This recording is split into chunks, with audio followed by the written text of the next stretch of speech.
And this evening, we have, as usual, an eminent panel to deal with the issue.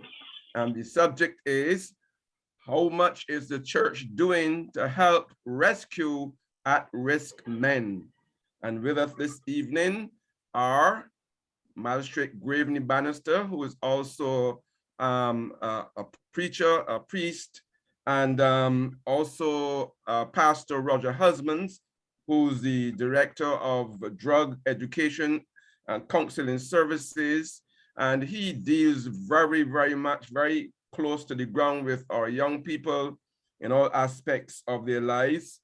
We also have Mark Headley again with us, and he's been there. He was an inmate of Her Majesty's prison, and he is now a different man. And last but not least, we have Fabian Sargent, who is the founder of Men's Empowerment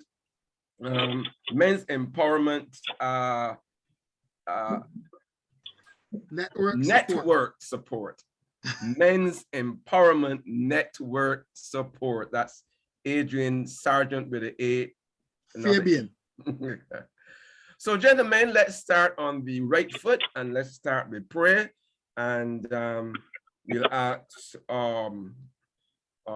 Pastor Quincy Jones, or Senior Pastor Quincy Jones, to do the honors for us this evening. Good evening, everyone, and welcome. Shall we pray, please? Father, we bless you for today, and we thank you that we can come together at this time for this very important discussion.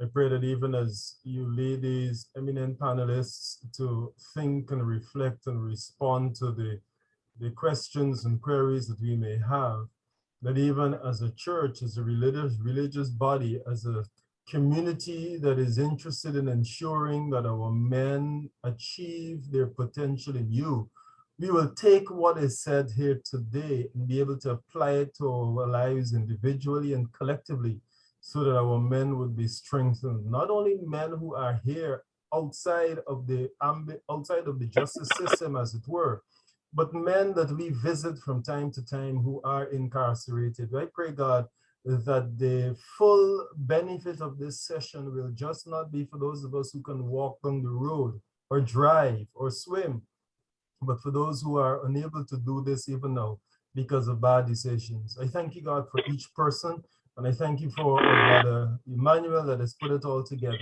May we have a fruitful time as we listen and as we help with this discussion. In Jesus' name, amen.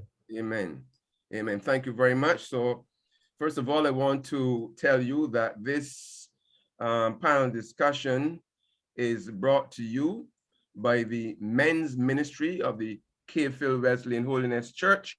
And for those who may not know, I'm Emmanuel Joseph, the director of the men's ministry at Cave-Hill Wesleyan Holiness Church.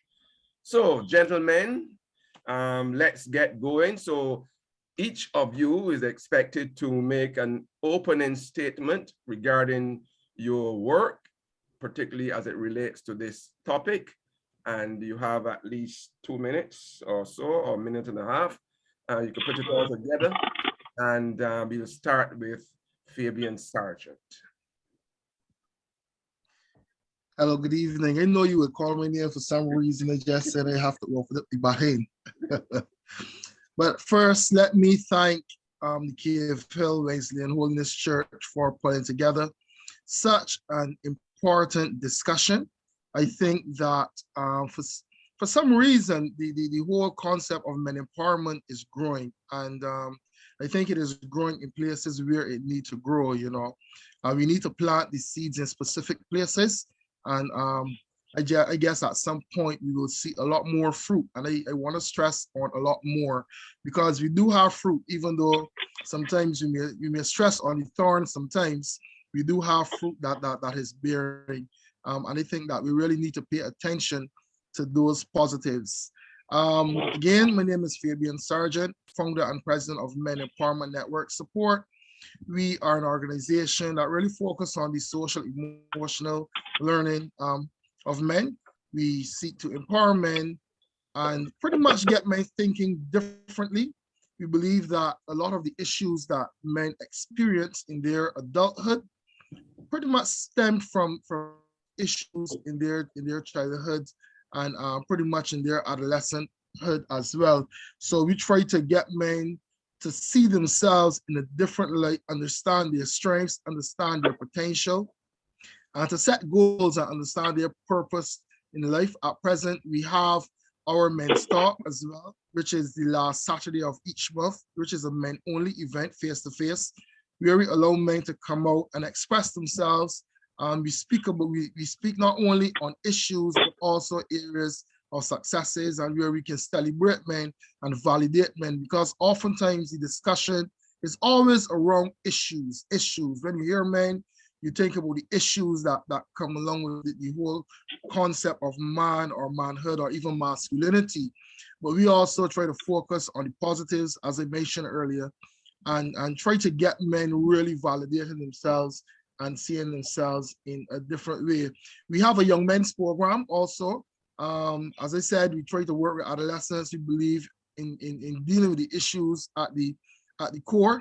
And we've had that program at the Lodge School, and also we did some work with the Dayton Griffith School, and looking to really spread our wings to all the schools in Barbados, so we will definitely need the manpower. So anybody on here that is interested in lending a hand and coming forward to help the young men of this society, we definitely would embrace you.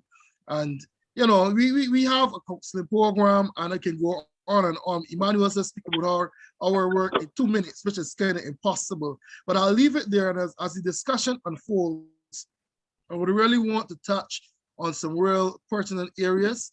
And I would really also want to touch on specific areas where the church has been successful, in my opinion, in terms of reaching at-risk men, or what they consider as at-risk men. And then we probably can look at some solutions. So we wouldn't spend the whole evening talking about problems, but I hope that a major part of this discussion will be focused on solutions and how we can move the men of this Barbadian society forward in a very progressive and productive way.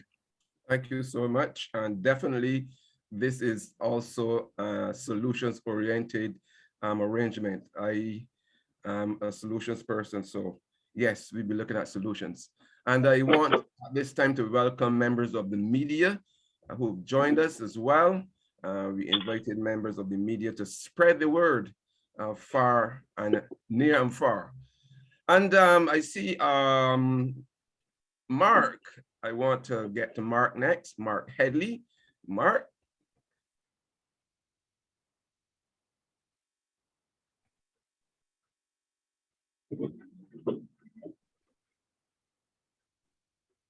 Go ahead, Mark.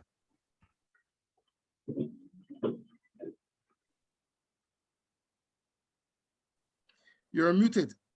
Yeah, you're muted, Mark. Oh, sorry about that. Yeah. Yes, good night. Right. I would like again to thank the KFA Wesleyan Holiness Church Men's Ministry for this opportunity to be able to be part of a discussion such as this. It is a great opportunity to share what I know and what I have experienced. Since my release, I have been involved with a couple of projects. I am working with a couple schools and a couple other organizations in trying to, as a program, in trying to deter the ones that may have a mindset of doing crime, and to enlighten those who are trying to change or don't know exactly what it was involved or entailed in prison, trying to help them to see that there is life afterwards and that there is no real reason for going to prison. I'm also involved with the church I attend, Mount Zion's Missions.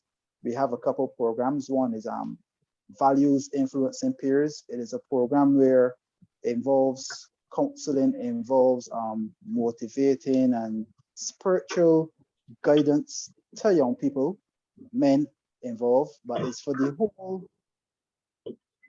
this community actually. But we are trying to focus mainly on men because we realize that it is mainly males in society who are kind of going astray. We are also starting one now where we are trying to, since I'm at home, like get the ones that I am familiar with, the inmates that were released. So far, I have a few, and we are starting the program every Saturday, where we come, we sit down. It isn't anything really based on church per se, because I know that a lot of people, when they hear church mentioned, they kind of get weary because they figure all you're going to speak about is the Bible. But what we're trying to do is to show young people that there is so much more to life, and there's so much more that life has to offer than just wasting yourself away and getting involved in negative influences. So all in all, that is where I'm at right now in terms of helping or trying to help or trying to influence in a positive way young males, particularly. And I must say that there's a perception that after prison, certain things happen for you. After prison, there's no life after prison. After prison, you're looked down upon. But I want to say that that is a myth that we're trying to really dispel and show persons that yes, there are some that will look down on you after prison, but at the end of the day, we are all humans. We all make mistakes, some bigger than others. But at the end of the day, it's all about trying to rehabilitate and try to turn you back on the path, help you make up for the time, because you can't get it back, but you can at least try to make a difference now using the situation that you were through. So that is where I'm at. And I'm hoping that this discussion tonight will open up other opportunities and also show again persons that there is much more that can be done in the church as well and by the church to help those type of persons. Thank you so much, Mark. That's awesome, man. Really awesome, man. I know there's a certain gentleman on this panel who likes to use that word, and we will get to him next. Or Pastor Roger Husbands, who is a man among the people. And Roger, that's a good cue for you. Thank you very much, Emmanuel. It's so good to be proceeding some very powerful men as we discuss this very great and wonderful topic. And I'm going to be very controversial today.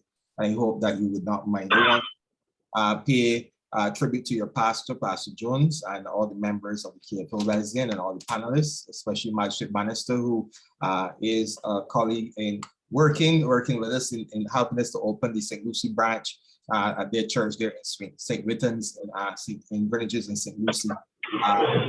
So our program, basically drug education counseling service, we work with young boys and girls with substance abuse problems and behavioral issues. What we do is we work alongside the probation department, magistrate courts, those. We now recently started working with the ministry empowerment, helping those youngsters in their care.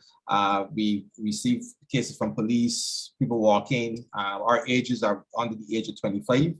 And primarily we have a lot of psychologists, counseling psychologists, social workers, counselors who assist us. We also have a second chance lessons program where youngsters can actually come and learn all the CIC subjects as well as skills in electrical installation, tiling, barbering, nails, natural hair, you name it. And we offer that. So we're basically a holistic center. We also work with parents as well too in our parenting program, where we try to help them to understand how to now cope with a child who may have gone through our program. So pretty much, we've just recently received our own building from the San Diego Charitable Trust, who donated the building for us in Robert Street. And as I said, we're now also located in St. Lucie, compliments of the St. Witten's Anglican Church in Greenwiches in St. Lucie, who accommodates us for us to start a branch in the North area. So basically, that's it about me. And I pastor youth church as well.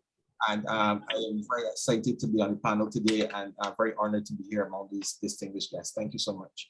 Thank you so much, Roger. Great stuff. And let's end with the man who, I wouldn't say he always have the last word, but in his court, he has the last word. So, Magistrate, with your band.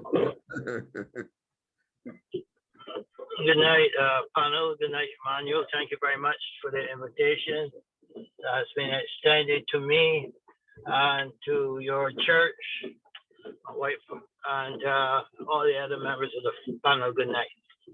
I see it as a privilege to be able to come and share. This occasion is one in which I'm happy to be part of this panel.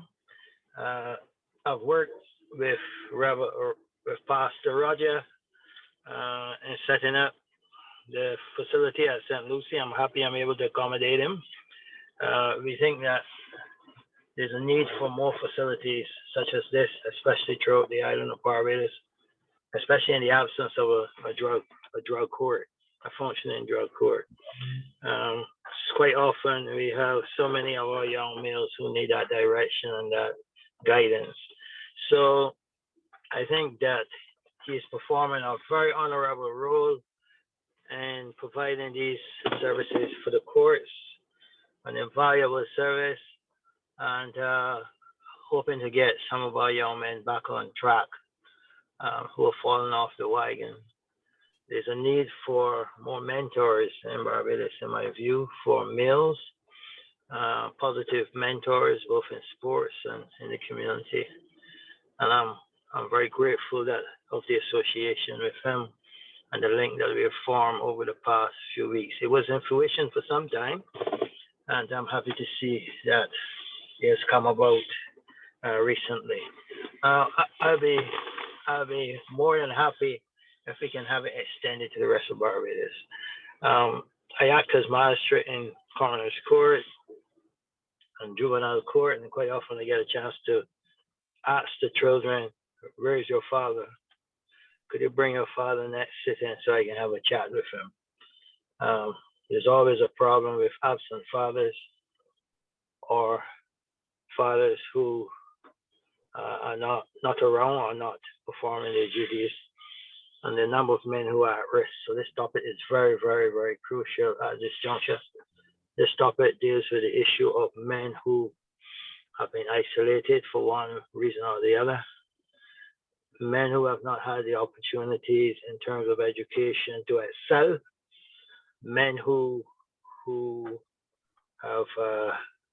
have been down on their life chances, have turned to crime, and it deals also with the whole issue of sexual health, economic, financial health. It's a very broad topic when we deal with men at risk. Men are at risk. There's several aspects of the life of men which are at risk. I think we need to address those broadly. Quite often we hear of women's groups, but we do not hear of men's rights groups. They're far few between. So there's a need for more advocacy in this area of men, to represent men and to speak on the behalf of men. Thank you so much, Magistrate Bannister. So let's get down to the brass tacks, as it were. And first question I want to put to the panelists that we can deal with is, we've heard a lot of different reasons as to why men are at risk and why there's so many young boys that we are seeing and that we are hearing of that are being shot down almost every week or every other week. I mean, like, and then when you look at the age groups, is like men in their 20s in the prime of their lives. And I want us to address, what do you think the root cause is? And if there is something or what it is the church can do to help with this aspect, the root cause, because I know you're going to say it's multifaceted, but what it is the role the church can do to help with the root cause. Let's spin it off first to Fabian. Thank you very much for the question. And I guess we all know where the root cause is. I think sometimes we tend to gloss over the real issues, and the root cause is the home. Children don't raise themselves, and I believe that a lot of the men who we see hurting or displaying what we consider as antisocial or deviant behaviors are really children that are very much hurt by their childhood experiences, hurt by the environment created for them by their parents, hurt by, I guess, other relatives. And we know that there are a number of issues that exist in the modern households in Barbados, which have been, I guess, a staple in our culture, and that is physical abuse. There are a lot of boys who are beaten, and then there's cursing, and then this whole false sense of masculinity where we expect boys to do this and not cry, and all these things. And then on top of that, parents lacking the critical or essential skills to really guide their children through what we can consider as the developmental stages of life, because we know that at different stages, at different levels, at different ages, different behaviors are expected. We always speak about the physical milestones when we have a baby, you see the baby creeping and then the baby walking, but then there are emotional milestones that parents don't even have a clue about, and that they really don't pay attention, because you can't pour from an empty cup, and if they don't have the skills, they are unable to pass on these skills. And so I really think that our issues really lie in the household. In terms of solutions, I think that where you can see the church playing a role is providing. I am a very, very big advocate of a national parenting program. I think that the church is, it is actually one of the biggest, if not the biggest institution collectively in Barbados. And if we had to look at a parenting program across all the churches, and the issue with that, I said all, but I find that churches are extremely territorial. I no need to, if you are really if you really have the Bible at heart and the Bible teachings and so forth, I guess that you would see giving back to society and empowering people as a part of the journey. So therefore, I don't see why we should have an issue with a collective program. So therefore, thinking a national parenting program. And just let me say, for those persons who are saying, but a parenting program, but what can you come and teach me? And I'm telling people that parenting programs are not about telling you what to do with your child. A parenting program is really there to give you some extra tools to help you in your whole parenting journey or parenting process, okay?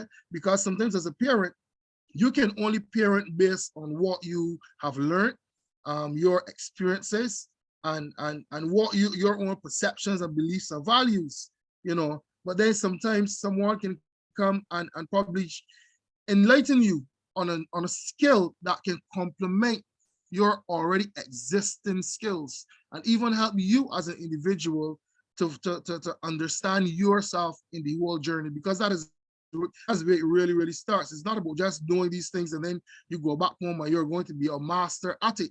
But parenting is a practice, and it's a practice of self, because children learn a lot more based on what they see, what they observe, and the environment that you pretty much create for them. I'll leave it there for now and open up to some of the other panelists. Okay, thank you so much. Mark? Yes, please. I believe, like Fabian said, the biggest problem is in the home. That is the biggest problem. But then I also would go a little further to say that it also then goes to where I may see you with something, and I believe that I am entitled to it as well. So then I am going to put myself in a situation to get what you have, even if it means do something stupid. And from my experience in prison, from the things that I would have seen and some of the stories that I would have heard, most of the time, most males are not, like Fabian said again, are not going to speak about their situations, their problems, just like that. But then you will see them expressing some level of anger and frustration when they see the other person with something that they believe they are also entitled to. So in my opinion, I believe too that most of what we're seeing, it is just because,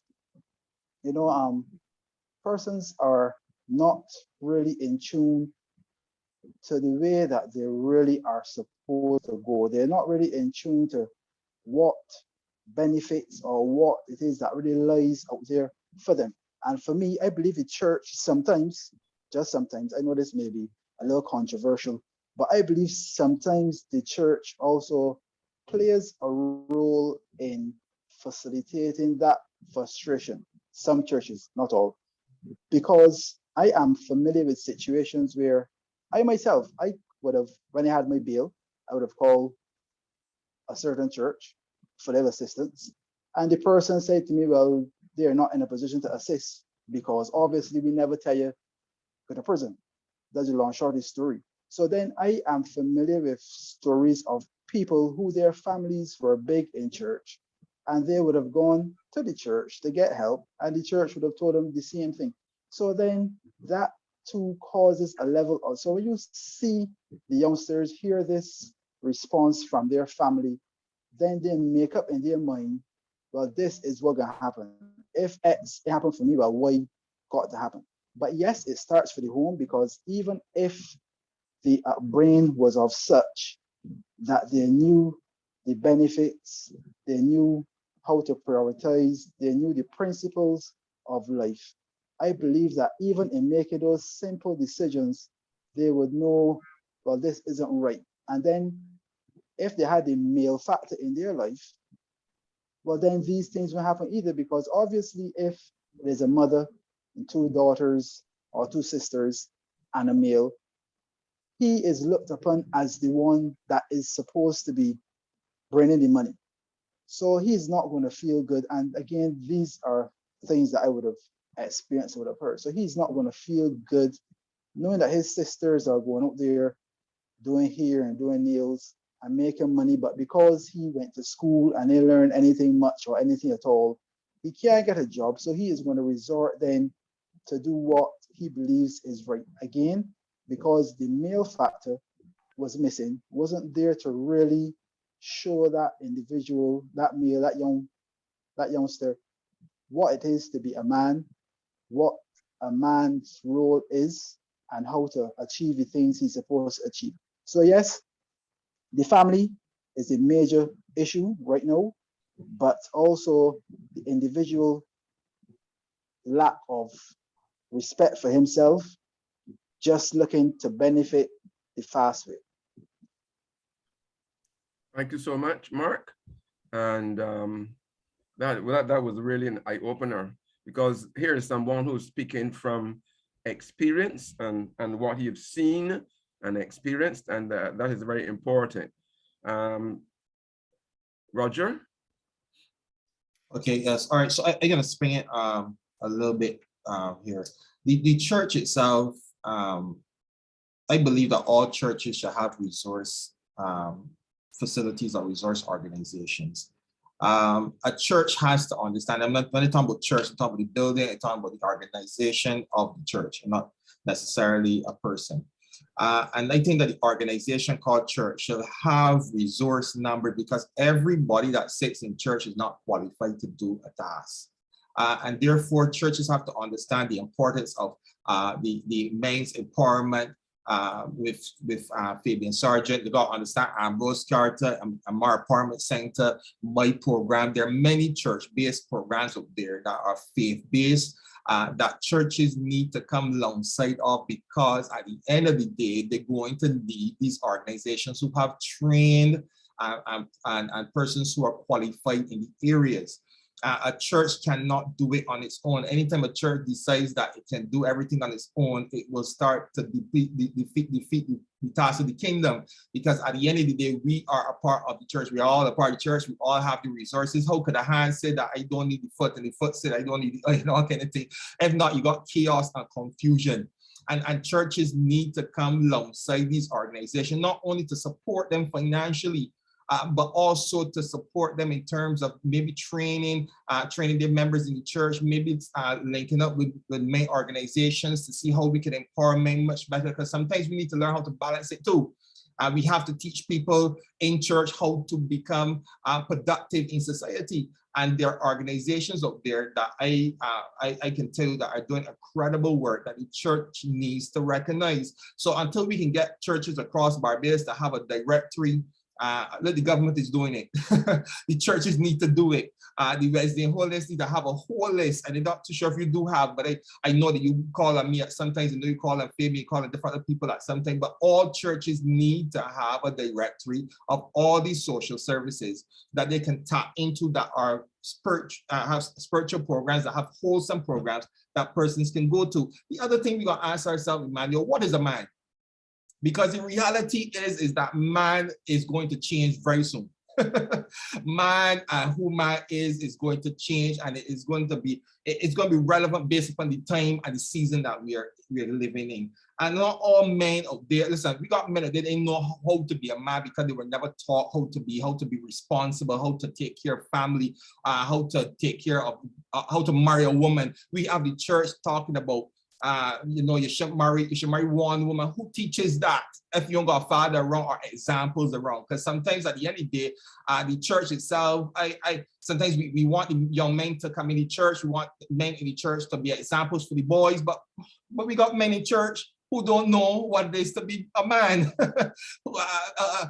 Yes, we want to be godly men, but we wanted to hide their secrets away and act as though they're holy.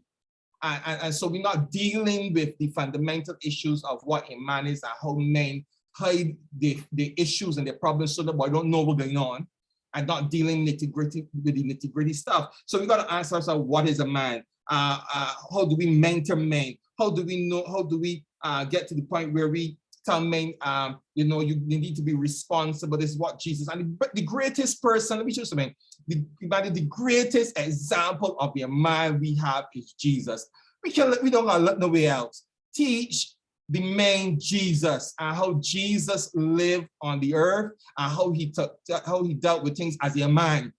Because until we can get men to link up with Jesus and know how Jesus functioned, we're gonna have a lot of carbon copy men, and then we're gonna realize, oh shoot, well, Pastor so and so fall, then he may fall behind. He opposed to us looking directly at Jesus and teaching the men who Jesus really is as a man, and how he deal with problems, and how he deal with stress, and how he deal with frustration and sufferings, and how he give himself to a purpose. So all these things we got to start to look at. So I'm glad about the topic, and I'm hoping that today the men in this room will talk, because the reality is, what is a man? Thank you so much, Roger. And getting the Can I say something? Yeah, quickly, just hold on a briefly? minute. We're getting the impression that you opened up a can of worms. I don't mind. I don't like worms, but I don't mind having the can open. Fabian, let me get back to you first. Let me get the magistrate first before you get back to you. Keep that, put it somewhere in your head and hold on to it. Magistrate Bannister, you take up the same issue we're dealing with, the root cause, and what role the church can play to help in this root cause.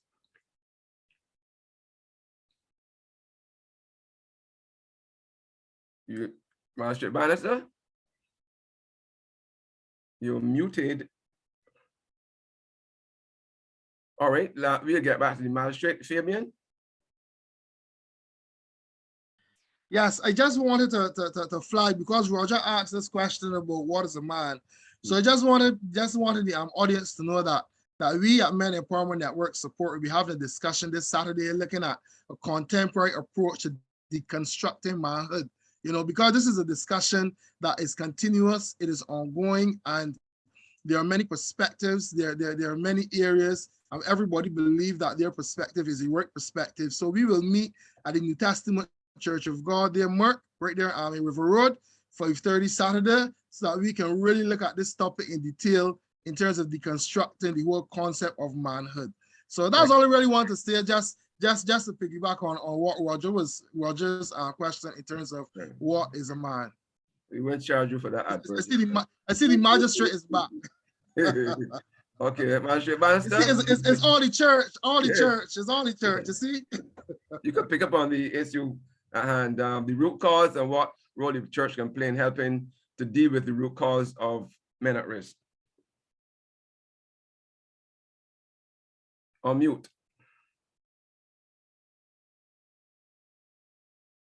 You're muted. Yeah. Hear Go me ahead. now? Yeah, go ahead. A lot of our men, unfortunately, have not really taken education seriously while they were in school. A lot of them have played the fool for the duration while they were in school, while the women were always told and encouraged to go and get their education. Most of the guys, they're concerned about making a quick dollar. The problem is that in making a quick dollar, sometimes that is it's not legal the way how the money is made. And sometimes they're caught out in illegality and wind up before the court. That's one of the root causes. Lack of education, not wanting to discipline oneself and to take responsibility for one's actions. And quite often, not knowing how to be men. A lot of men are afraid to express their true feelings in a legitimate and legal way. And quite often their egos and tempers take hold of them when they're challenged with situations that are unique in some respect because they're not trained how to behave. Say for instance, the religious men are told, oh, you shouldn't cry, be a man. So it's how society shapes some males and how do they respond to the external stimuli and how do they put themselves at risk when they are faced with these different situations, different issues. Not only that, we always hear about breaking the glass ceiling for women, but we do not hear any real push about inclusion of men on a large scale in the workforce. We hear about breaking the glass ceiling for women. Some men sometimes feel as though they're left out of the equation and they do not know how to respond because they're not trained or they're not retraining themselves. So they're left behind and trying to catch up. Yeah. Hobnob with the Joneses, they run themselves into trouble by stealing and turning to crime. I don't think the church can be blamed because the church has limited resources. Many churches out there are quietly in society doing lots of things without any publicity to help men and to create opportunities for men. So I will not put the blame on the church. There might be one or two unique situations where help asked for, and the church is not in the position to help. But where there's no money or resources, the church serves as a conduit to direct people to certain avenues where they can get employment, where they can get help. And that's done time and time again in my church. We assist young people and other older men in order to get employment. We assist people in doing resumes and networking. You have to do that because jobs are scarce in this society. You cannot put all the blame on one organization because there's a need for some interconnectedness. And that interconnectedness needs to be the charities, the church, government, NGOs. They all have to work together for that common purpose, that common good of trying to reduce males who are at risk. We have a large population of males who are out of prison, who cannot find jobs. And it becomes a revolving door because how long can they sustain not working or being told no when they seek employment? Or we have a society sometimes that's not too forgiving for people who have found themselves in trouble.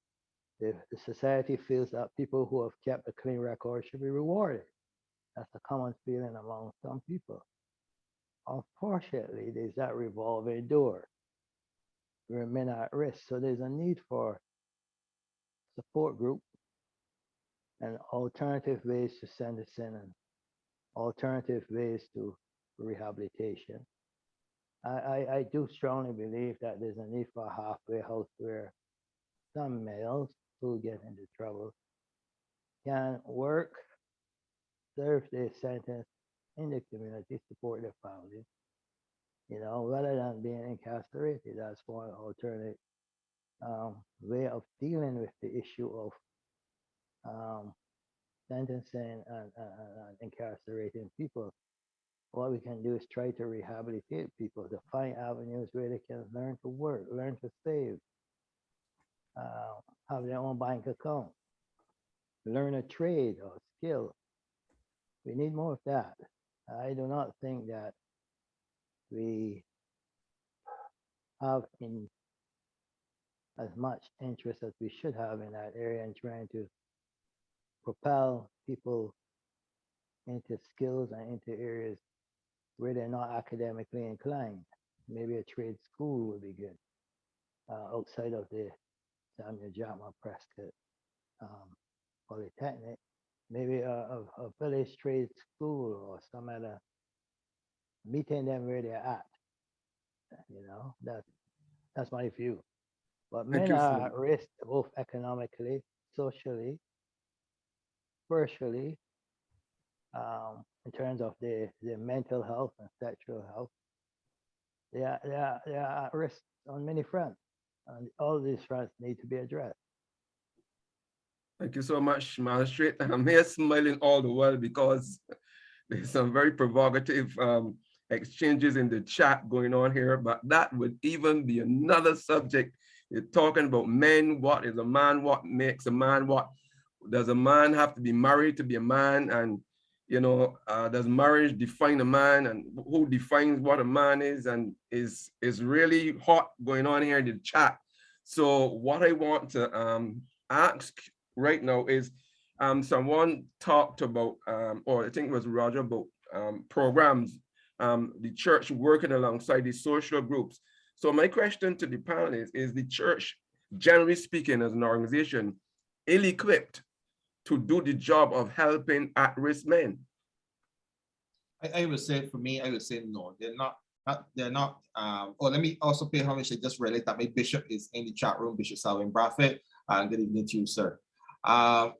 The church is equipped and has equipped people, and there are organizations that are a part of the church, like myself and Ambrose Carter and Fabian Sargent. All this, the number of different organizations out there that are working, that came up for the church, that are working with the church. I believe, however, that we as an organization need to be recognized within the whole spectrum of the church's organization.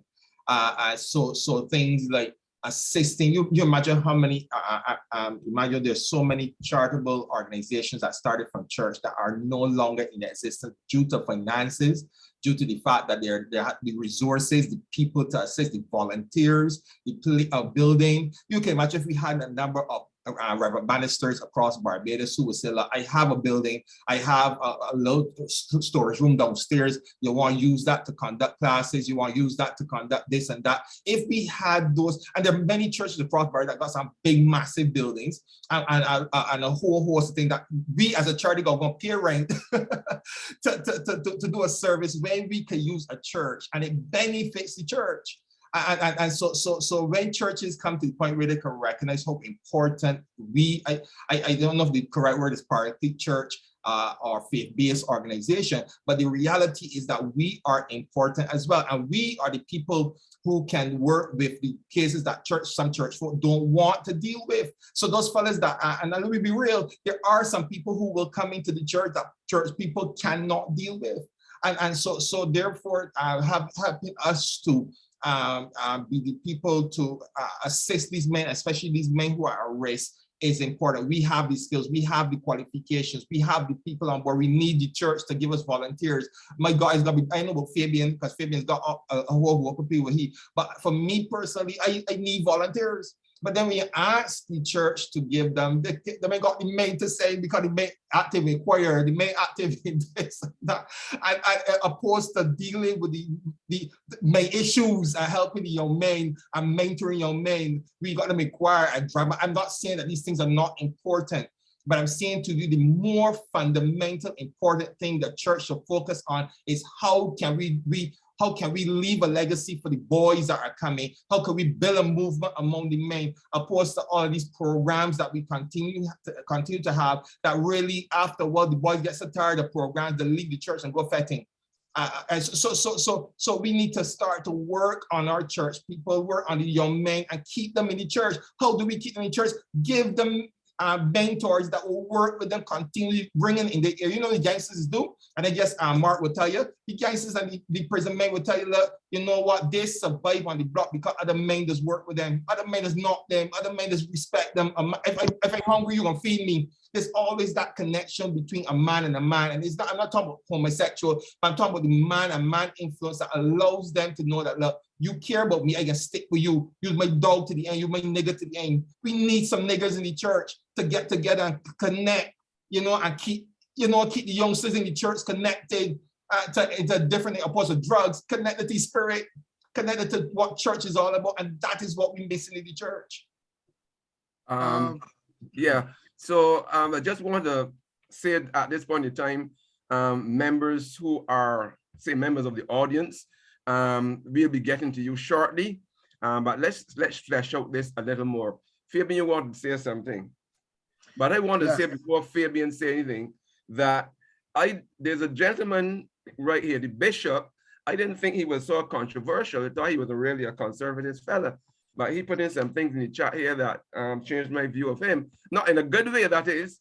I mean, Selwyn Brathwaite, he said that the whole idea of church should be defined, you know what I'm saying? And some other things he said. So when we get to you, Selwyn, I hope that you express your views so we can hear your voice. So Fabian? Yeah, so let me, I guess let me bring it back to probably how I would approach this now. Let me forget the whole concept of the church. And the reason why I say forget the concept of the church is that, you know, doctors has got this thing they call what do you call it? White collar blood. Something, you know, when you doctor office, blood pressure is said to be just higher just because you're in the office. I think just thinking about the concept of church pretty much clothes our mind in relation to how we would approach interventions and how we would definitely approach various programs for people. So first, it came up in the chat. The church needs to define what they consider as at risk. And the reason why I say they need to define that, because what the church may consider at risk, other people may not, okay? And that is because of the nature of what the church really is about. Is the church really willing to approach issues of homosexuality without being labeled? I think that we are, that church, there is a churches generally become very territorial and they have a standoffish approach because of the labels that are placed on anyone that seeks to ever address anything of that nature, you know, or if you associate yourself. There are many men who fight, who battle with their sexuality and reach out to the church in a very quiet and subtle way. You know, they don't even know how to express themselves. They don't even know how to start the conversation, okay? How does the church deal with this? Does the church want to deal with this? Okay, we speak about youth deviance. We can talk about substance use. We can talk about sexual and reproductive health. We can talk about gender. I mean, the list goes on and on and on when we speak about what can be considered at risk. You asked earlier if the church is equipped to deal with it. I think the church is one of the richest institutions. And rich, I don't necessarily only with money, even though I think they got a lot of money, but they are rich in relation to human resources. I mean, and this is pretty much a replica of what Roger would have said just now. They're rich in relation to land and institutions and organization, I mean, and rooms and facilities. I mean, I have men empowerment network support, and so many people say that they support us, you know, but very few really step forward and say, you can come and use this facility. You know, I have to give thanks and praise though ultimately to to Dr. Kenroy Burke, who has really stepped forward and assisted us in terms of giving us a space there at the New Testament Church of God in River Road for us to have our once a month meetings. But we have things across Barbados, and we are definitely open to help from anyone else. Even as we look at the programming for men, I believe that the church is very comfortable in its space. Very, very comfortable in its space and not going out. Now, we all know that growth does not happen in your comfort zone. And the church can only grow if they become a bit uncomfortable, if they go into new territory, if they approach new individuals, if they approach new target groups, and be very specific in their interventions. I do not think that the church is very intentional. They put things in place and then they hope and pray to catch everybody. They turn the net out there. I hope that you catch all the fish that you could possibly catch, and not really being very specific and say, well, look, okay, we're going to have a particular program targeting a particular audience, dealing with a particular issue, all right? And tapping into their human resources within the congregation and even outside of the congregation to really be impactful. And I think once the church really starts seeing itself as a social institution and not just a religious institution, I think the church will become a lot more impactful in its outreach and how it really attracts people to what it has to offer. So that's fantastic. But I want to, before we get to the audience, I want to throw this out to the panel when she's talking about at-risk men. And you said something that piqued my interest in terms of, do homosexuals see themselves at risk in reaching out to the church? Can we address that? Because that they may see themselves at being at risk in trying to reach out to the church, considering that the church may be a little judgmental and standoffish and might not respond to them in a positive way. I throw that out for everybody to deal with that. Who wants to jump first? Roger? Mark? Bannister? Well, Fabian just said it very good. You see, and this is where we now need to come to say, well, we're dealing with a topic that we know, Emmanuel, we know people don't like to deal with. They don't like to deal with that, especially in church. But you got a man like Fabian, who is well qualified in that area, who speaks to those kind of matters. I think at one point he had a whole support group of these individuals that can speak these kind of things. That is one area that the church itself need to bring in somebody to discuss, right? And give the forum to that. So I think that the church needs to, as I see Bishop here saying, we need to redefine how we do things, because we are, listen, the church in 1960 is not the same church is today. The people are not the same. Methods are changing. Words have young people using different language now that you might not understand, that we got to now start to tap into. Our sermons got to be different. Our way of approach to church has to be different. If not, we're going to lose a lot of these young men who want to talk about the same topics, Emmanuel, that you just talked about. They're youngsters who want to know about homosexuality. They got feelings, they got tendencies, they want to know how could they, but all we do is free, all we do is sing songs, backhand, do drama, do this, say to them, you can be all right, and let it go through the door, but we don't deal with the fundamental issues. When you have a man like Fabian here, who's well qualified in that area, who's well studied in that area, that could come in and lend us some assistance. So this again is where the church falls down at. Okay. Mark? Right, I totally agree with what Roger and Fabian said, and I will say that I attend Mount Zion Missions with Apostle Chris and Lucille Beard, and the type of atmosphere in the ministry, or the type of acceptance that they have in their ministry is one such that at our last men's fellowship session, they actually invited a guy to come in and speak towards specific situations, because those are things that the men requested. The men wanted to hear something different. They didn't just want to hear about the Bible and how to read and what psalm to pray. They wanted to hear something outside the box. So at Mount Zion, These are things that the leaders are putting in place. So I know for certain that Fabian or Roger would be welcome there for sure, because these are things, again, that the men are asking for. And like Roger just said, gone are the days when you can't even, you had to wear a church, a waistcoat and a jacket. Them days gone. Gone are the days when you had to go to church in a tie. Then days, all these things are past. So you have now, if you want to really capture the young people, the same way we have the music of the world, according to what they say, capturing them, we as church have to provide the same services, the same influences, be it in a spiritual fashion, to capture them.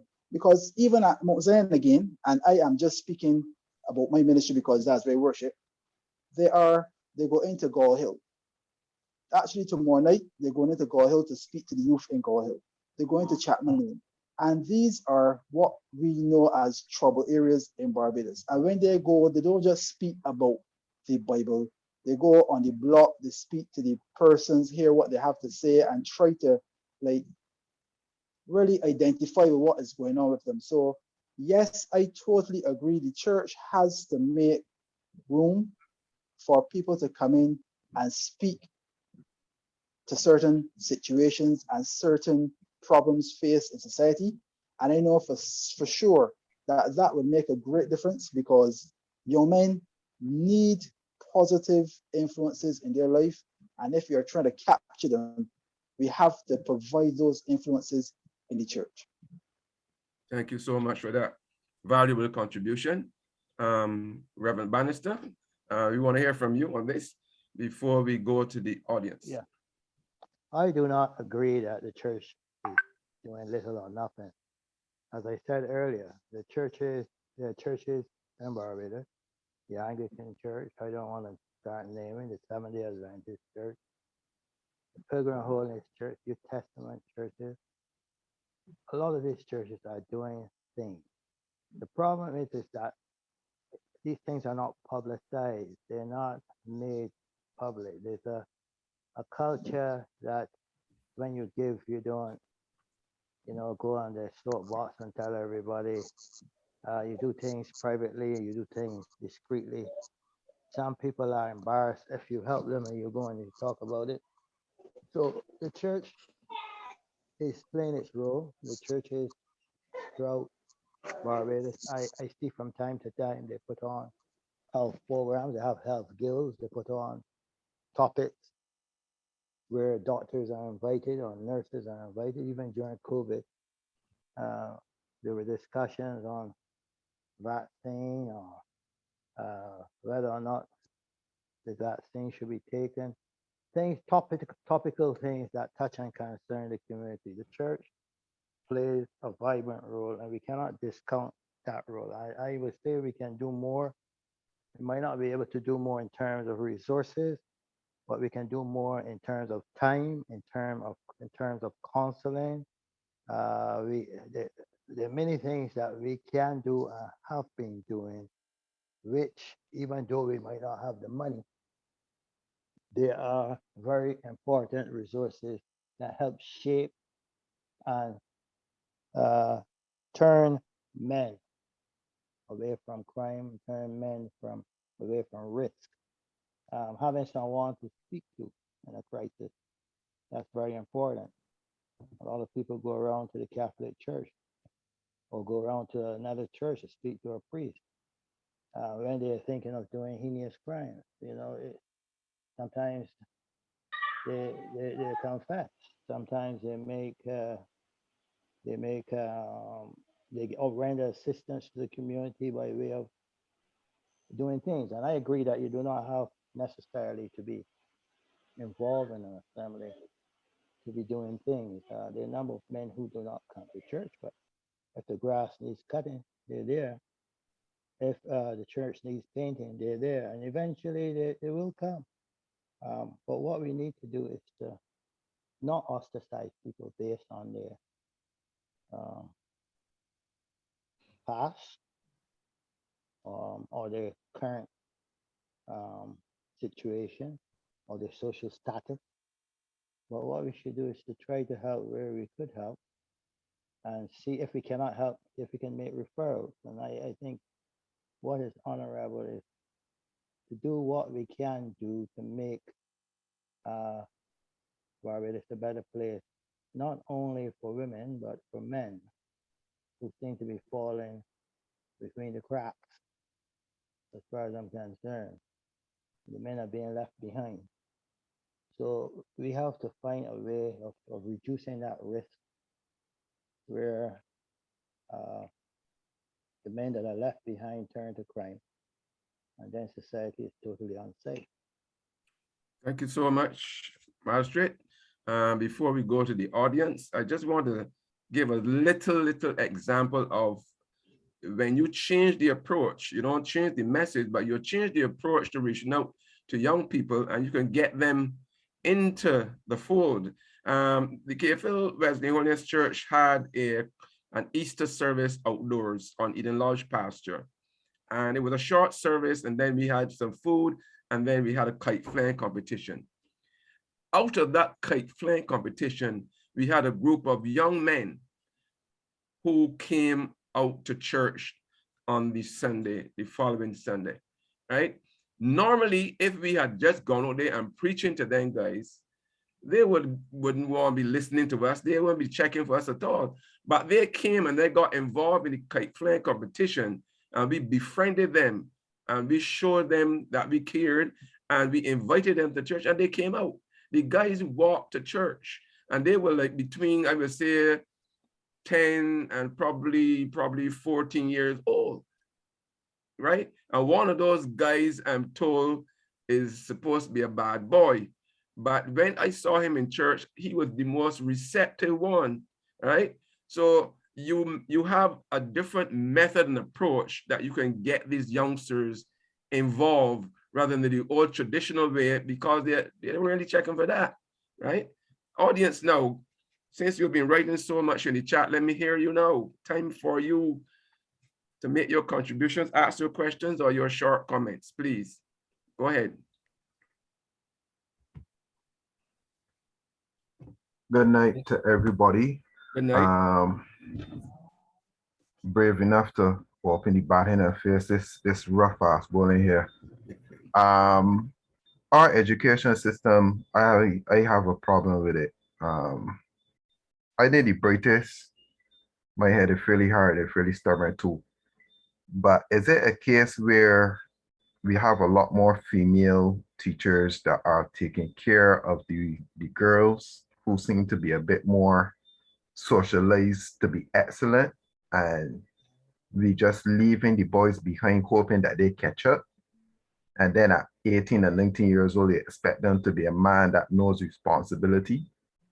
And then it seems to me that it seems to me that getting men to become teachers, they seem to have a harder task getting into the Ministry of Education to become teachers than women.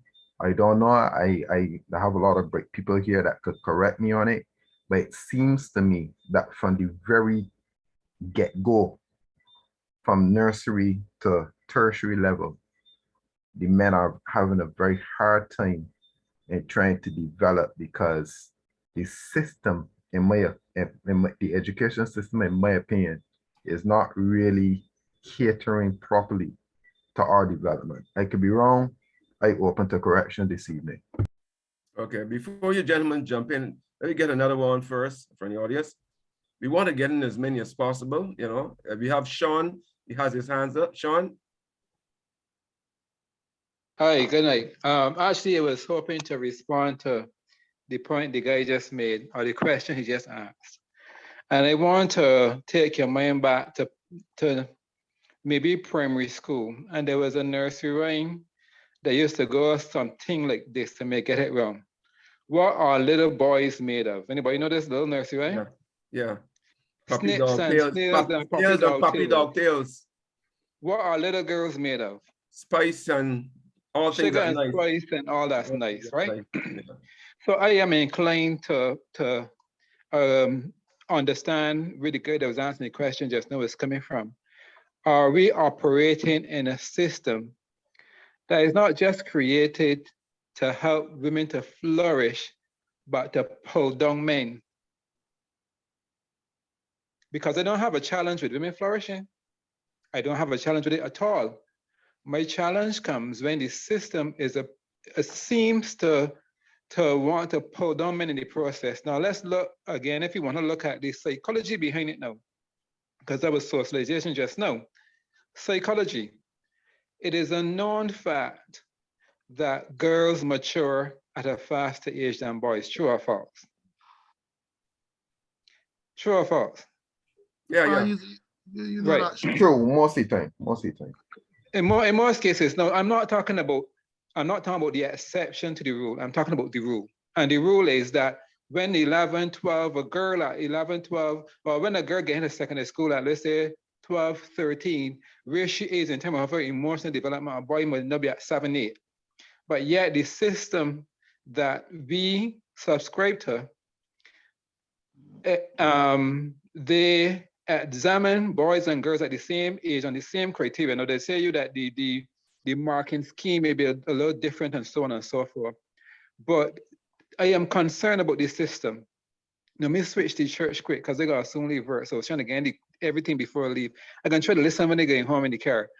Let me switch to the church. I have been invited on numerous occasions to speak in churches on topics from the same substance abuse right away back to HIV, you name it, subjects that the church may not necessarily be equipped to handle. And my experience is that the members themselves don't seem to be interested in the information. The leaders of the church and that type of thing don't seem to have a challenge in inviting the Roger husbands and the Fabian Sargents and myself to do the things.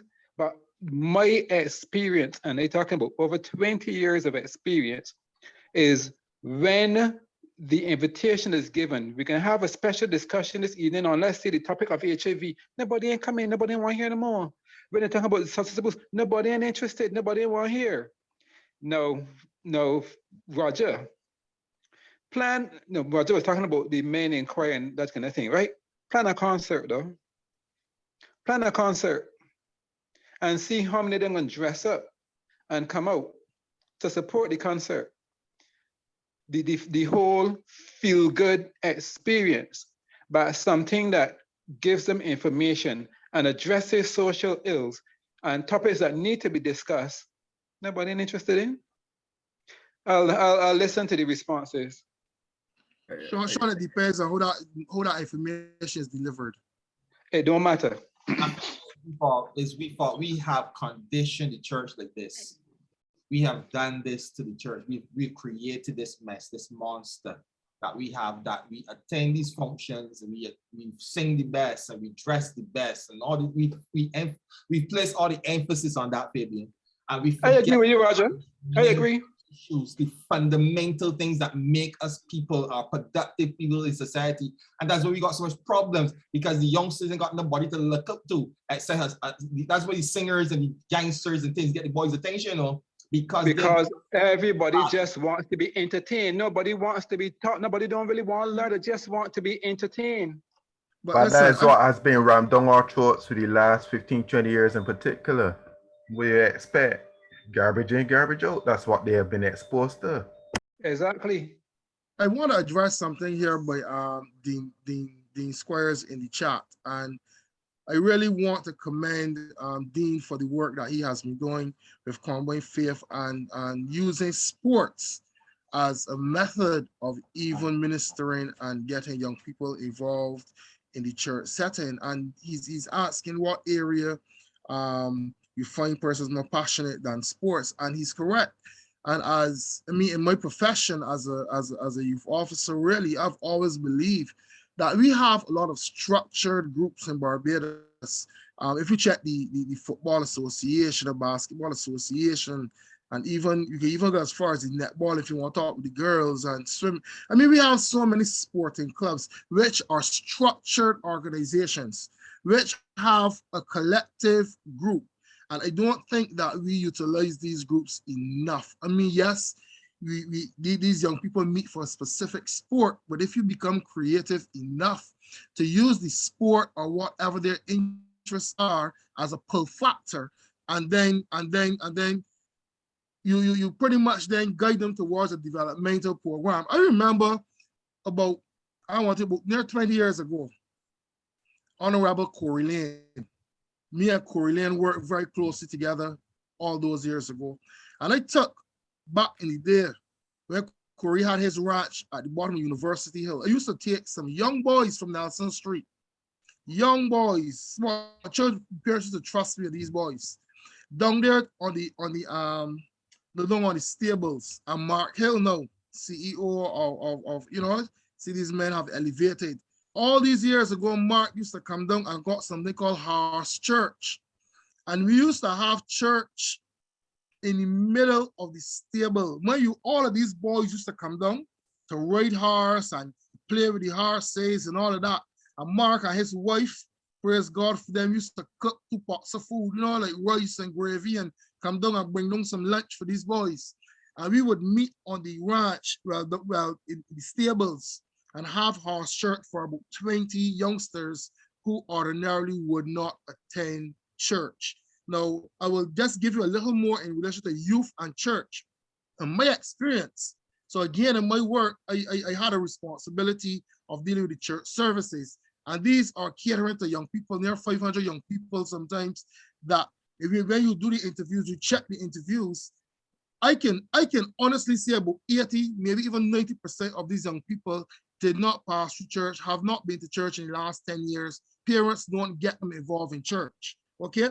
So I used to plan the church services, and I have video evidence of these young people praising God. I mean, like enjoying church, something that they were not exposed to, and I mean, in a real meaningful way. So I think that something is the way that we engage them and the type of activities we use to attract young people. And I think that if the church look at some of these various areas, and you really change what you're doing, if you continue to do the same thing over and over, you'll get the same result. So Einstein call that insanity.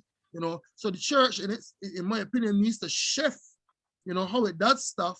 You don't have to change your message, but shift how you does stuff, move out of that comfort zone. And I am telling you, you will attract that young audience that you're looking for. So the message, the thread that is running through this discussion is that you don't need to change the message, but the church needs to change its approach to reaching out to what we consider to be at-risk men.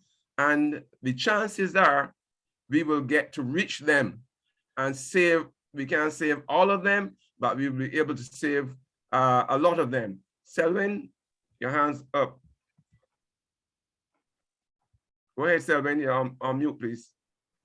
This is Bishop Selwyn. Yes. Good evening to everyone. I am happy to be here. Now, very interesting discussion. And I think there's so many things going through my mind, but I think as society changes, we now have to begin to re-examine how we do church and what is church.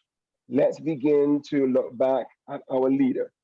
Now, one of the things that fascinates me about my leader is that, say what you want, men followed him. At one point in time, we have 5,000 men missing for 3 days in the desert. And they are following Jesus. And you can understand the kind of concern that would have had the government at that point in time, because this man is able to get men to follow him, right? And I'm thinking to myself, if I am supposed to be a leader representing Jesus, if men are not following me, I have to ask myself some real serious questions. Now, and the other thing about it, so I'm one to ask myself the hard questions. one of the other things we realized then that Jesus was a man who was always in contact with the community. Yeah. All right. He was very, very approachable. He'd be going and doing missions. People stop him, ask him a question. People who others are saying, "Hey, shut down this man," he will stop and he will have time for them. And the other thing that I have to answer the hard question is, sinners were very comfortable around Jesus. Sinners were very comfortable around Jesus. And I'm asking myself, well, if sinners are comfortable around him and they are not comfortable around me, I have to ask myself some very, very hard questions, right? And these are the things we have to begin to look at. He was actually called a friend of sinners. He crossed the barriers that other people didn't want to cross. He addressed the issues, he addressed the questions. He never ran away from questions. Sometimes the media would try to trick him, but he was very comfortable not to shy away from the questions. He gave answers. The other thing I want to say to us too, I think we have to also explore different models of church. I believe what we have right now, it will always cater to a generation of people. But then there is another model that we have to invest in, which may not be as structured as the one we have right now. Because for whatever reason, the people may not be comfortable. The thing about church is reaching people. We have what has happened now, and I think COVID has exposed this. There was a time when people used to come to church. That ain't working again. The church now has to come to the people wherever they are. And where they are, maybe in some areas that we are not too comfortable with. And then you again, when we look back at scriptures, you would hear people saying about Jesus, "Hey, but if you are a man of God, you want to be found in this person's company. How is it that you are supposed to be all of this and you are mixing with these?" And you hear Jesus saying, "Hey, listen, guys, I didn't come to call you righteous. I came to call sinners to repentance." And he broke down all the barriers. I think if we have the message of reconciliation, the church has to be willing to break the barriers at the risk of our reputation. So I'll just say that. Awesome. You had me captured there, bro. I tell you, because when you talk about Jesus, I always use him as my example to live, because adding on to what you just said, he associated with the outcasts, with people who were looked down on, like the same Zacchaeus that was like, people considering him a thiefy man, a tax collector fella that robbed people, and he went at Zacchaeus' house. I'm saying? So this is a lesson for us as the church, when we need to reach out to at-risk men, right? We need to consider these things, and we will be more successful. Yes, we are doing stuff in spots, but we as a church, as an organization, we need to consider that, how Jesus lived. Shane, your hand was up for a while. Sure. Thank you for taking me. I'll be very brief. I think fundamentally, and I agree and concur with a majority of what the elder just shared, Mr. Braffett. I think fundamentally, we have to realize that things are built on relationship, right? Even the Father, Son, and the Holy Spirit, there's relationship there. And a relationship cannot be built, or meaningful or deep relationships that meet the at-risk men, at-risk people, whoever, are not achieved in a 3-hour service on a Sunday after the announcements, and we sing 4 fast songs and 4 slow songs and take people's offering, right? That had a particular, that congregational element has had a particular time and had a particular appeal, and it facilitated relationships, sure, and it has met needs. But I think regardless of if we decide to use cows, we decide to use horse, the fundamental thing is that we have to remember that we're building relationships with people, and that takes time. If we look at Mr. Husbands in here, if we look at Fabian, if we look at my pastor, Mark Hill, or what's not, these things weren't done from surface level engagements and projects and activities. They were done from repeated effort, outreach, commitment. There sometimes they will go, they won't have youth. There's sometimes they go, you wouldn't have youth. I think once we settle that you have to be committed to building relationship, that's where we start. And unfortunately, we struggle with building relationships. The other point I would then move on to is I think we also need to be very mindful of trying, and I know this word has a very bad rap when you use it, but we have to make sure that we understand the theology of church, right? Church is not a social club. It's not another social organization. Does it facilitate social needs and social offshoots? Of course, but the church has a particular mandate and the church has a particular identity, and its identity is shaped by its author and its creator, whose name is Christ, who said he will build his church, right? And if we stray away from that, we get lost, because we can't be expecting persons to define and tell us, oh, this is what the church should be doing, or that's what the church should be doing. I know that they've had a lot of unhealthy iterations and examples of church, the squeezy pooch pants and the overly shiny velvet shirts. I know we've seen those on tambourines and so forth. And there have been people who've been saved and had meaningful engagement like that, but then there are persons that it is just not relevant anymore. It's obsolete. I would simply say that to just sum it all up, fine, the vehicle changes, but fundamentally the principles, they don't change. Hurt is hurt, whether it's hurt in 1945 or whether it's hurt in 2021. A horn is a horn, whether it was 1875 or 1922. Those deep emotional things, they don't change, right? Our emotions, our sensibilities, our identity, those things don't change. And if we really be honest, through relationship, we get to understand what are the needs of people and where people have been hurt, where people need a bit of wisdom, where people need guidance. And finally, this whole thing about what is a man and what makes a man, it's honestly, it's cliche, right? And you've were tired of hearing it as well, right? I was tired of hearing it from a bunch of old gray people standing up on Sundays, telling the fellow who grew up as a Rasta for 18 years and 11 months, but what makes a man and what's not a man. The biggest thing is, what type of man do you want to be? Do you want to be a wise man? Will you are a man. You by nature, you are a man. And you build your manliness and your expression of your manhood is a fruit of what you commit yourself to. Do you incline yourself to wisdom? Do you incline yourself to folly? And one last point, this whole thing of how churches have, they create these problems and so on. We have the same problems in society. I can look at politicians and see how they've, you feel marginalized and no real engagement. I could look at the stratification in my workplace. So it's easy to pick on the church because the church don't fight back, right? But we're dealing with mankind. You're dealing with flawed systems. There's no perfect system. And you will have a Fabian there. You have a Roger Husbands there. You have a Bishop Selwyn. You have a Mark. You will have whoever. And as we continue to operate with the focus of building relationship, understanding people, and not treating them as projects, it will make a lot of difference.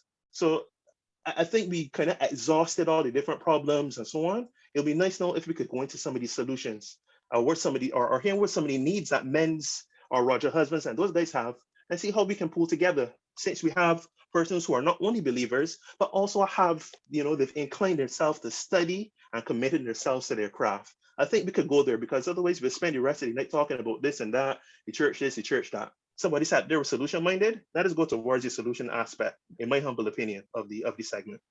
Thank you for listening to me. Thank you so much. But you have to. Just one comment. Just one comment before we. Yeah, hold on a minute. You have to identify the problems first before you get the solutions. So, Mark. Yes, please. Stick a pin there. I have Merlin Yard and Raveney Bannister had their hands up. So you just hold on and we can get to you. No problem. Merlin. Merlin, on mute. Yeah, yes, please. Yes, please. And just before you start, I just want to appeal to everyone who's making a contribution to be as concise as possible. Yeah, thanks. Go ahead. Yes, please. Good evening. Thanks for the opportunity to speak. I believe that we are looking and fleshing out now what we need to go down the road with. And this, I think, is the older men teaching the younger men how to be good and how to be sober-minded. And also, there's nothing new under the sun. So we can learn from different cultures, we can learn from different people. If we look at the Jewish society, they pull their boys in very early, from 12 years old, and they take them through their particular initiations, making them, helping them to make wise decisions as men. Now, you're not going to get everybody doing everything, but you're going to be able to save some. And I believe, as we have heard tonight, we have had some powerful contributions, and we need now to begin to package those contributions and start building it out in our little corner of our society. Because as you heard the old African proverb that says it takes a society to raise a child, it takes a village to raise a child. Now you find people today, that my child, that my problem. So, and that same attitude is permeated within the body. Bishop Selwyn made a powerful point. If we follow our leader, if we look at Jesus, if we look at how he did it, he spent time with people. He discipled those men. He ate with them. He moved with them. He went where they were, and he didn't make them feel as though they were lesser. In fact, everybody that came in contact with Jesus felt that they had worth. And this is something that I believe now, that as we have, I hope that when we finish the recording, that we can pull from this and begin now to start building out and touching, starting with our own community, our own home, our own churches, and changing the lives of people. Thanks for your opportunity. Thank you so much. Before you get to you, Master Bannister, we want to spend the next 15 minutes looking at solutions, so we can close off in a positive and a really substantial way. So, Master Bannister, I see your hands up. You're still on mute. Okay. So let's move on to some. Oh yeah, you're with us. Go ahead. You have to unmute, sir.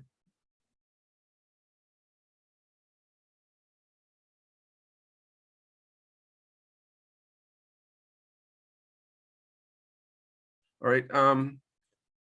Let's move on then until Magistrate Bannister is ready for us.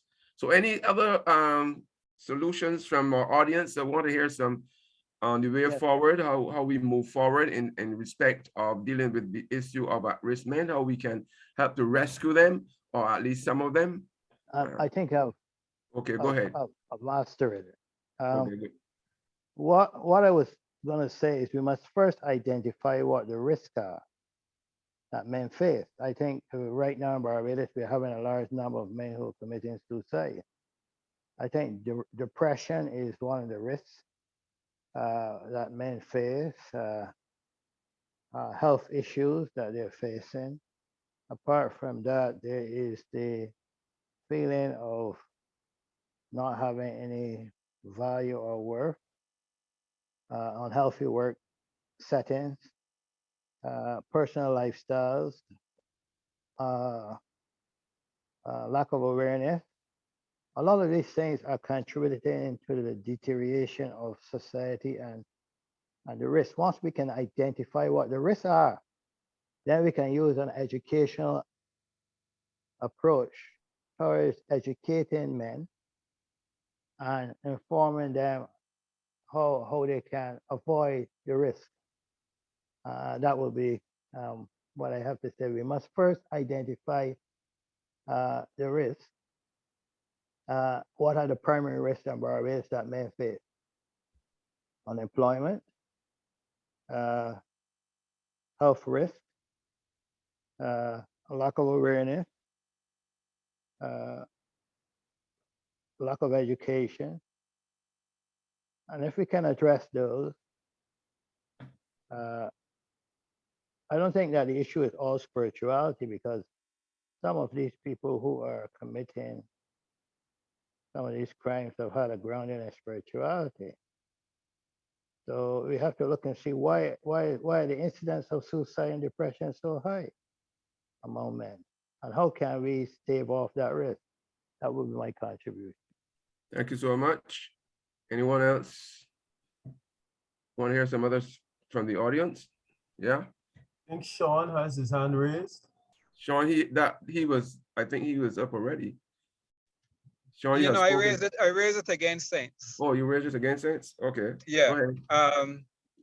So I heard about the solution focus, and I also know about evidence-based, right? I think though, to answer the question, basically, how do we fix this problem?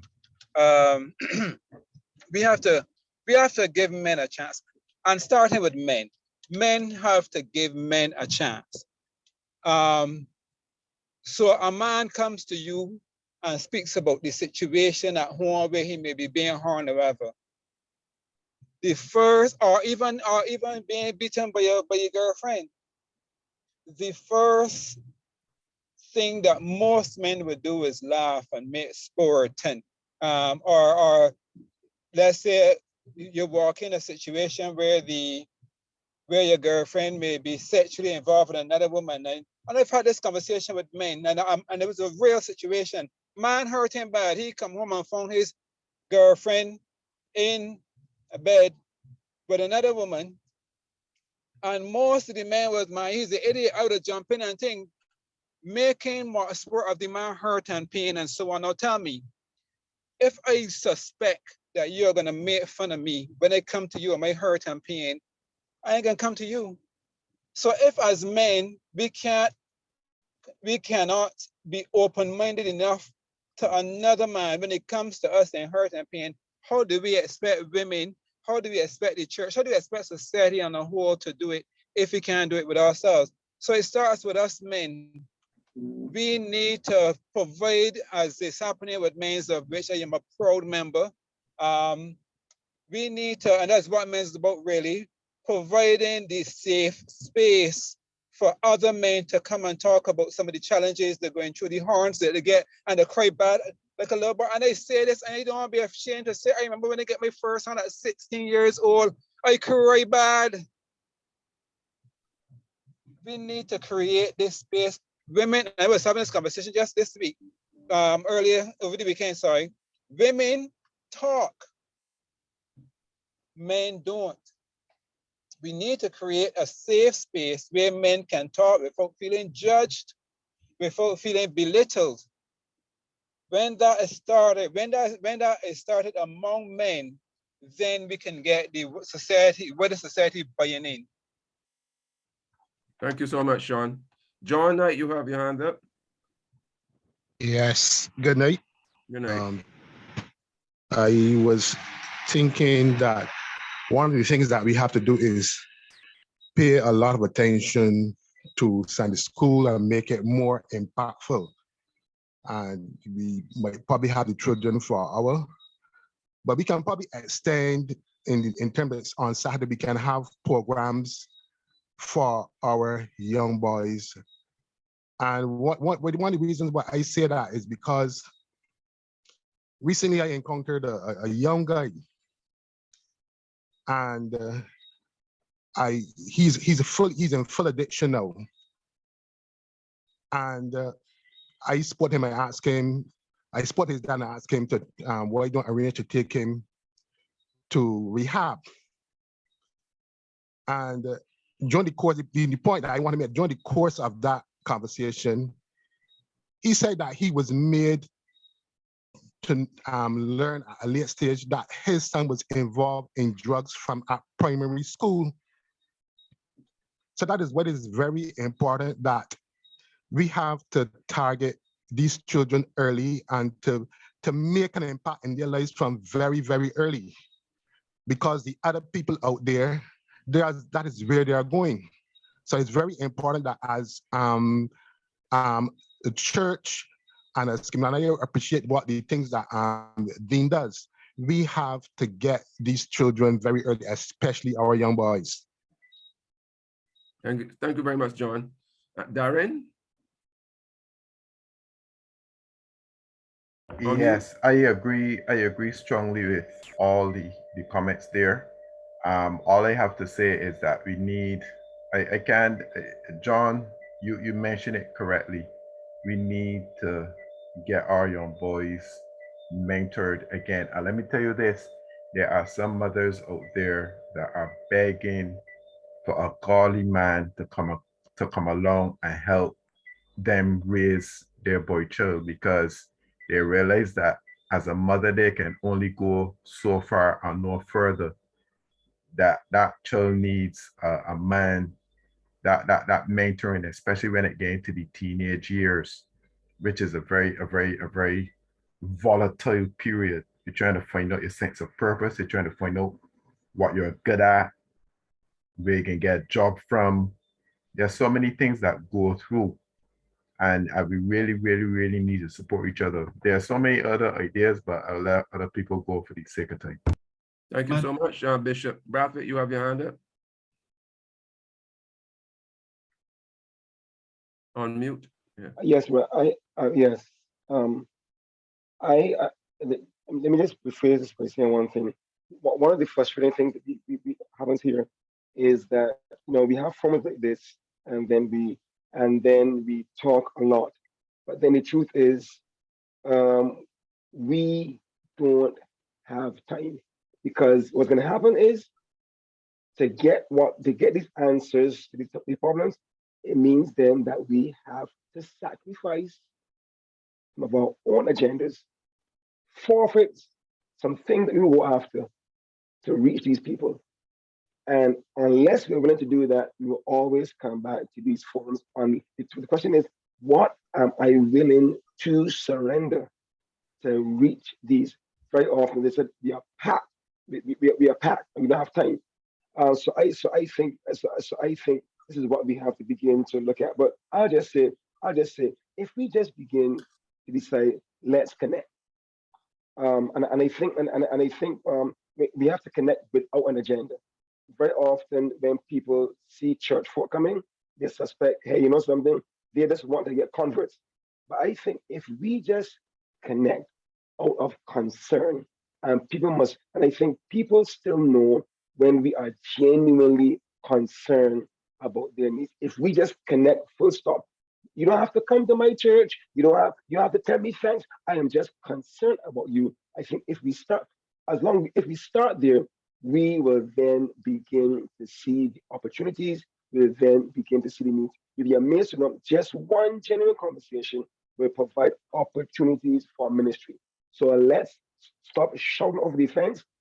After we finish praying, I think prayer prepares us for action. If we just pray and not, I think let Jesus, the Bible says he was moved with compassion.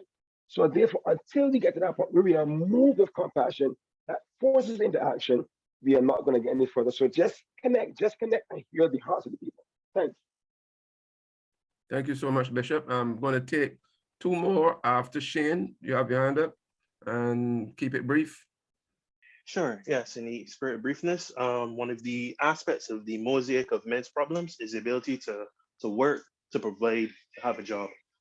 Is it possible here that we as men, we know there are reputable men in the midst, that if we have, whether it's, you have a little project, it's for 2 days, a little work or what's not. So things, the ability to just work and know that you've gained a sense of pride from doing an honest day's work, it goes a long way for some men. So could that be one of the solutions that we can probably build up upon? That be anything we're aware of, we reach out to the host of this panel and so forth. That's just my contribution.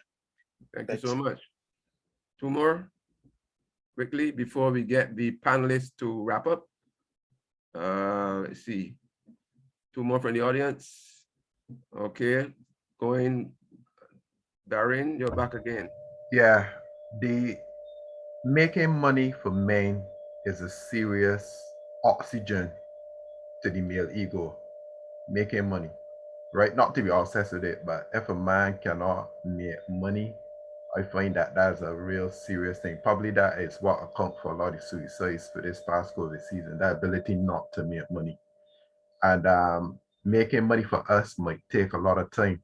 So yes, I may want to volunteer, but that might mean losing the extra $500 there. No, how you gonna help me there? Thank you, Bert. Thank Manuel, you. I can drop in here just, I did not make final remarks, but I can drop in just to sign quickly.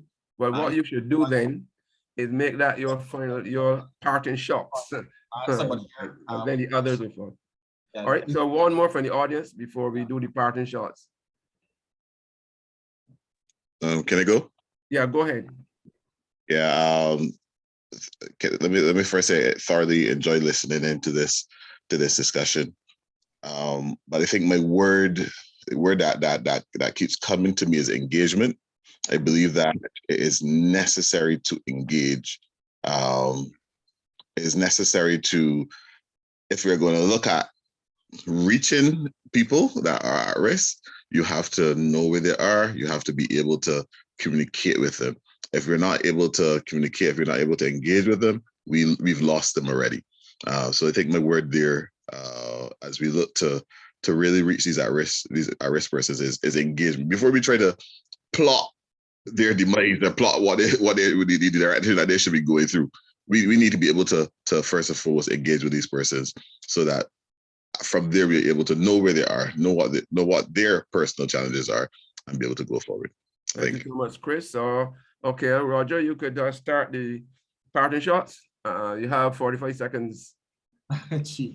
All right, so I want to give some solutions that I believe that could assist the church itself, right? We need to equip people. And again, specialists coming in to do the training and what's not, to work with persons in church to bring forth some kind of program that allows the young people to feel a part of church. So we need teachers. We need resources and teachers in our churches, people who could teach CXC and skills and music and different social skills. Because men would always be at risk. As long as the enemy, they will always be at risk. So we need to have a program set up in place that will help meet the needs of all the race and what's not. Also, counselors, we need to have some counselors trained in the church. People like Dean Squires, who's here, the Honorable Dean Squires, who's here also, that can teach sports and sporting activity to churches, bring them in to do some training. Also, we need to train mentors in the churches who would then, because all this stuff you need training, and people like myself, Fabian, Sean Springer, there's so much people on here that could do training. It's unbelievable. We have a lot of resources in church, but the church needs to come to a place where they can get access to these and tap into them. We need to train leaders in the church, train our young men to become leaders. I think we also got to watch for duplication as well too. And I have nothing to discuss that one. There's so much things that I wanted to discuss, but I didn't know I have 45 minutes. But anyhow, I will leave it at that. But I think we need to train these individuals to help leave a legacy behind, so we don't repeat what happened in 1960 something. I keep going in that train. We need to do something that is now, and we need to understand the church is changing, and we need to change as well. You know? So finish your solutions. You have others? Finish them. All right. The other thing I was thinking of is that information needs to be spread around to the churches, especially when new things come up. Like, for instance, new gangs, the way young people speak the languages. So we equipping parents, we equipping workers, we equipping the persons in the church, so that when they hear a young person say something, they come down to their level because they understand what the young person is saying. And that comes about relationship. And that also comes about with engaging them in their language. So when we could come to a place where we can lower ourselves to their level and speak their language, we will win them over that way. I also believe that the Sunday school. We need to change that name. That's just me. We need to change that name. We need to change that philosophy. We need to, we have the opportunity to have 3 or 2 hours. I don't know, even I think an hour, we have an hour within young people. Oh Lord, let us utilize that hour and bring up a program that will be able to help those young people and meet the needs. Oh my goodness, done with that Sunday school thing. That's just me. That's just me. And then this youth ministry thing. Oh Lord, done with that youth ministry thing. We need to redefine these things. Young people want a youth ministry church. They want the engagement. They want the relationship. We need to have fellowship sessions. We need to have that really young people could talk, really could share, they could be engaged. We could bring in people to speak to them on their level, because all of us cannot meet these young people. One thing that we got to understand as a church, all of us in church not going to meet all these young people or these men. There's certain people that are called to these kind of things, and there's some who need to be trained. Yeah, so anyhow, thank you, Roger, man. Thank you, great stuff. Okay, Mark, hope you're still with us. Yes, please. Yeah. Right. Earlier, I just want to comment. I was making a quick remark to Shane when he said about meaningful relationships. That was earlier, because I just wanted to say clearly, on my release, I mentioned it in the last panel discussion. On my release, coming home from prison, you would expect that there will be some level of looking down upon, some level of scorn and what's not. But at the ministry that I'm worshiping at, Mount Zion Ministries, I was most, surprised and fascinated, and I felt the love that not one person looked down on me, and I felt that real meaningful love, that meaningful relationship was really there with the ministry. And at that ministry, what we are doing to help at-risk men, like I said in my opening statement, we are trying to, the gentlemen that are being released from jail, ones that I would be familiar with, I am trying to speak to an officer to get some information so that we will know when they are coming. I already have about 15 names, and every Saturday, we are starting a program where they come. It has nothing to do with church per se. We are just discussing issues that we would have faced, ways to try to help other persons on the inside, and various things like that. We are also connected with CDI, Caribbean Development Institute. So if they have, they left school, left prison without a qualification, they are getting scholarships to go and learn certain subjects. So all of these are things that we are doing to help change the men and help mold them in a way that they feel loved, they feel appreciated. And like Roger said, there is so much more that can be done. There is so much we need to done away. And I guess Apostle Beard, the apostles, I guess they realized years ago that there is much that needs to be done, because at Mount Zion, worship is not normal, right? And there is so much that goes on. There is so much that the young people are involved in. Young people are controlling the video cameras. They need the sound system. So they realize that they're not being left behind. They're not being put in a corner. They have a say. They are there like every person else. So I guess going forward, like I think it was Bishop Braffett said, it's time for us to stop just all the talking, because that is frustrating to people like myself. Just hearing, man, we're going to do something for X, and then when next year comes, we're the same place. And it's frustrating because we're going over and over and over all the time. Not for me particularly, but I mean in general. So I believe now is the time that if we really want to impact the men that we believe are at risk, that they see that we are not just all talk, they see that we are not all hot here, but we are actually willing to do things to help them. And I believe that if we take the example again of the Ministry of Worship Act and invite people in, like Roger said, and show the members that we are willing to open the church to everyone else and get their opinion, not just our own homegrown opinions, then men in general and the congregation as a whole will be more acceptive and appreciative to what's going on. So that is my contribution, and I hope that we see a change as soon as possible. Thank you. Thank you so much for that. Magistrate Bannister, how will you end this Yes, solution? I think that we need first to identify what the risks are. Once we identify what the risks are, we need to find a way how we can be solution-oriented churches.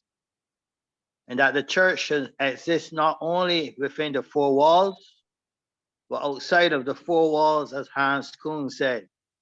And that we should try to address those issues, those risk issues that confront our men. There's a need to form what is called a brotherhood of men. You know, we have all these women's groups and men's groups that look out for women.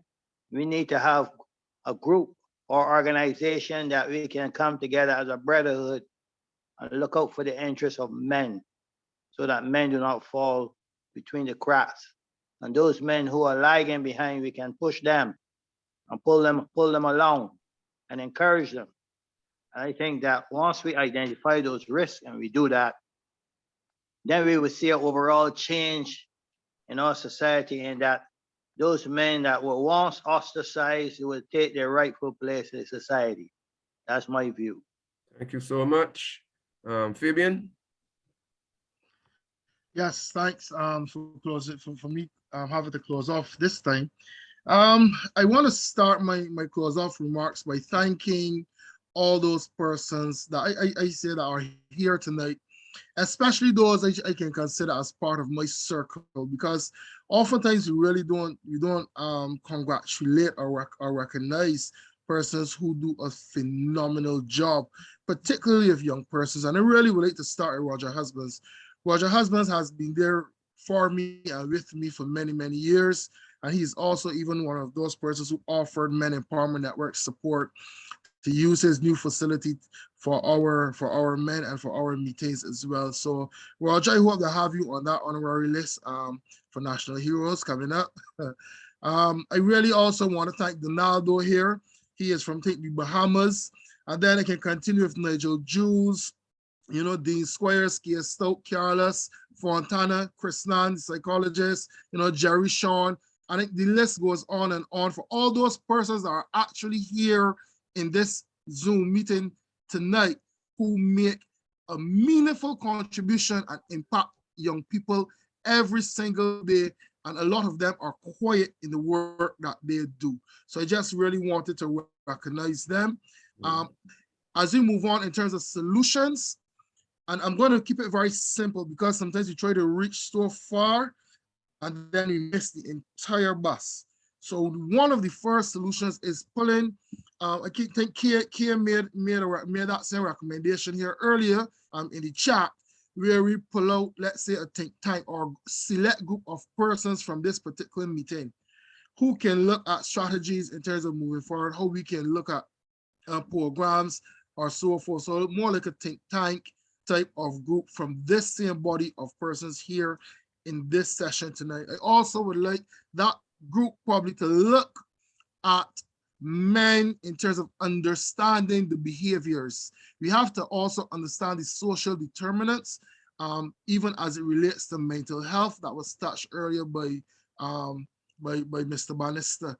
So I really think that we need to look at the behaviors that we're looking at, that we're considering in relation to the whole concept of men and manhood.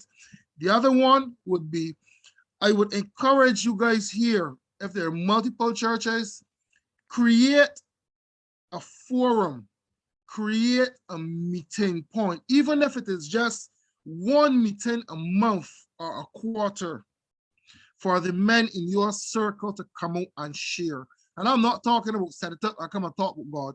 I am talking about setting up a forum using your facility where men can come and feel comfortable sharing about anything. As Sean said, it could be from a harm, work back to a success, or even dealing with issues in the workplace, or even in terms of parenting. Create that space for men to come and share. We did it with the church before, and I am telling you, in this Zoom forum, we end up with, I guess I can say, most of the men in tears, because these were not young men.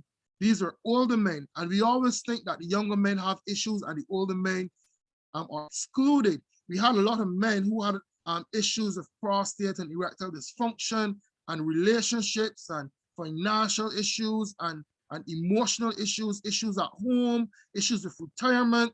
We need to create that space for these men. I remember hearing the pastor saying, but we just create, remember every Sunday we ask people to come up so that we can pray for you, but nobody ever comes up. How comes we're able to share it here? Because at that point, the men got so comfortable that they thought they could share even in a Zoom space. So I am challenging you, because we talk a lot, but the things that we need to do don't cost a lot and are extremely simple to do. Set a date, book the room, put the information out in the public domain or amongst your congregation, and tell the men, show up. Find a professional facilitator, because you don't want to open up wounds and leave them open. Have some psychological support and just do it. I mean, it is not that difficult to do. I am here. I am willing to guide anybody who wants to do it. I've been doing it. I do it consistently.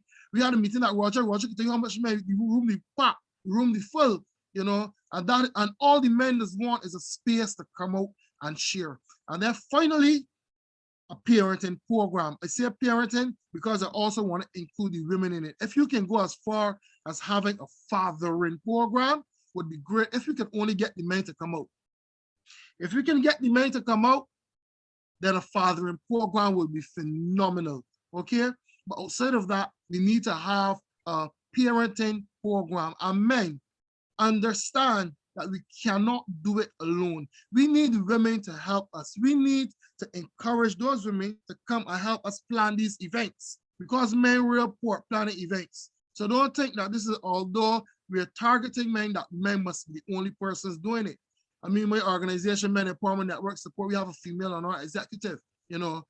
We need to engage women and females and see the importance of the support of our female counterparts, and know that it is not a competition, it is a process, it's an empowerment process, and we need support during that process. Thank you very much for having me, and it was a pleasure.